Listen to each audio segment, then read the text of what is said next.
Bienvenidos una vez más a las oficinas de Punto Casa de Bolsa. Estoy acompañada de su director general, Héctor Romero. Como siempre, un placer saludarte. El placer es totalmente mío, Lucy. Bienvenida, gracias por estar aquí con nosotros. Al contrario, ¿te parece si entramos en materia? Y es que, por supuesto, todos queremos saber si debemos preocuparnos en nuestro país por los datos de inflación y qué tanto puede realmente afectar a los mercados financieros más allá del impacto en los bolsillos de los consumidores.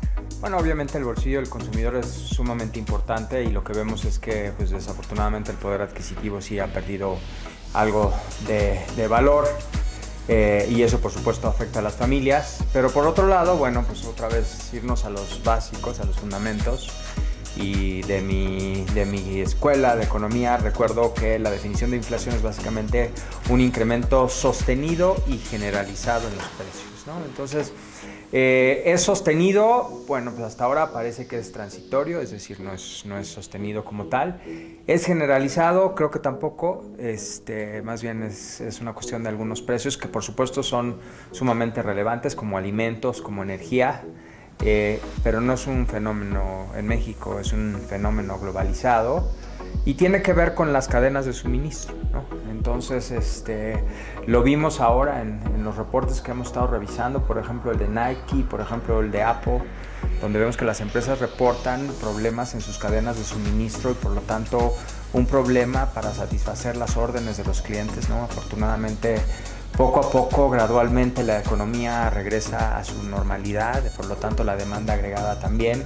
Por lo tanto, el consumidor busca esos productos que no tuvo durante muchos meses y lo que estamos viendo es que las cadenas de suministro a nivel mundial pues, están afectadas por la pandemia y bueno, por supuesto que es un fenómeno transitorio, ¿no? Ahora, en términos de política monetaria a nivel global, subir las tasas de interés lo va a arreglar, pues, por supuesto que no, o sea, siempre recordemos que en esto de la economía siempre está la demanda y la oferta, ¿no? Este es un problema de la oferta, no es un problema de la demanda. O sea, la demanda tendría que crecer más, es lo que buscamos todos, que todo regrese a la normalidad. Por lo tanto, no debe ser un problema el que crezca la demanda. Más bien, tenemos que ver cómo arreglamos el problema por el lado de la oferta. Y en ese sentido, yo creo que la Fed entiende muy bien que subir las tasas de manera acelerada no va a resolver el problema de la oferta, ¿sí? En México, bueno, pues el problema que enfrenta Banco Central es distinto al de la Fed, porque al final, si Banco Central, dado que todas las economías emergentes ya están incrementando las tasas de interés y Banxico no lo hace, bueno, pues va a dejar a México fuera de la jugada y eso puede crear otro tipo de problemas. Entonces, digamos que es un fenómeno complejo que tiene muchas caras, pero al final que el nivel de preocupación que debemos tener, yo creo que sí, desde el punto de vista del poder adquisitivo es preocupante, desde el punto de vista de política monetaria, creo que a nivel de la Reserva Federal todavía eso va a tardar, ¿no? Y a nivel de los mercados financieros, pues yo creo que los mercados financieros son sumamente inteligentes y van a entender que no es un problema de inflación como tal. Ahora, pensando exclusivamente en el performance de las grandes empresas mexicanas, ¿tú ves cielo despejado o más bien tormentas para el último trimestre del año? Y por supuesto, si debemos seguir preocupados por la pandemia como un factor de desaceleración del crecimiento. Ok, son unas preguntas en una, pero muy interesante como siempre las preguntas que tú nos haces. En primer lugar, el comparativo para el tercer y cuarto trimestres van a ser favorables para la generalidad de las empresas mexicanas.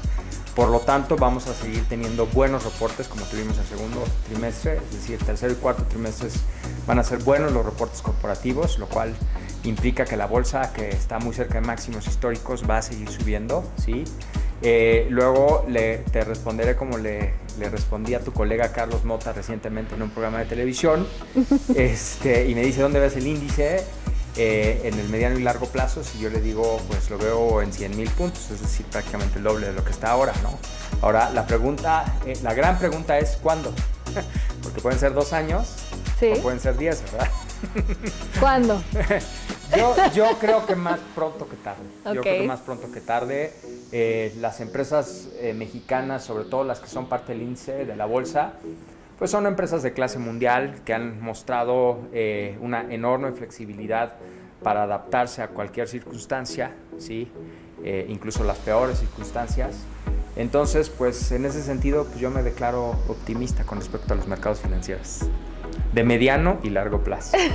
Que conste, aquí ya está el registro, nuestro optimista, por supuesto, de cabecera. Y finalmente, Héctor, preguntarte, ¿cuáles son los 5 consejos que darías a tus inversores en estos momentos? Ahora que los mercados están un tanto alterados, por decirlo de alguna manera, con estos sube y bajas constantes. Bueno, pues lo primero es mantener la disciplina, es decir, pues ahorrar, ¿no? Es decir, vivir por debajo de tus ingresos. Creo que es un gran consejo que además es milenario, ¿no? Es importantísimo. Con lo cual, pues tendrás un ahorro. Ese ahorro pues tiene que ser destinado a inversiones de largo plazo, ¿no? En empresas sólidas, con buenos fundamentos, con buenas finanzas, ¿sí? Y con buenas perspectivas de mediano y largo plazo, ¿no?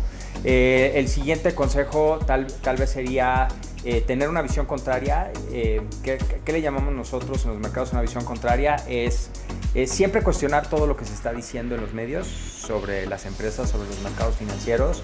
Siempre buscar un fundamento para todo, ¿no? Y eso a veces nos lleva a una visión contraria, que lo resume muy bien Warren Buffett. Warren Buffett dice, bueno, lo dice de 2 formas, ¿no? Por un lado dice, cuando todos quieren comprar, tú sal a vender, ¿sí? Y cuando todos quieren vender, es decir, cuando hay un pánico financiero, pues tú tienes que salir a comprar, ¿no? Lo dice de otra forma y dice, bueno, pues el mercado, vamos a llamarle Mr. Market, así le llama Warren Buffett, ¿sí?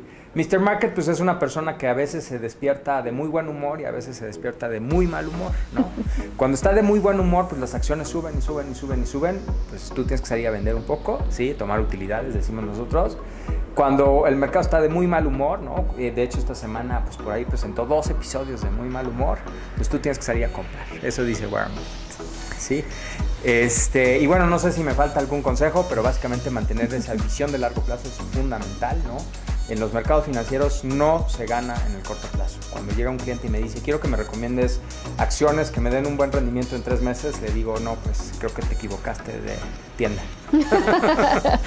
Pues muchísimas gracias, Héctor, por supuesto. Nos vemos a la próxima para que pues sigamos analizando pues las perspectivas de mercado. Como siempre, un placer. Encantado. Muchas gracias, Lucy. Gracias por estar aquí. Y por lo pronto recordarles e invitarlos a seguirnos en todas nuestras plataformas y redes sociales como Punto Casa de Bolsa, donde comienza tu futuro.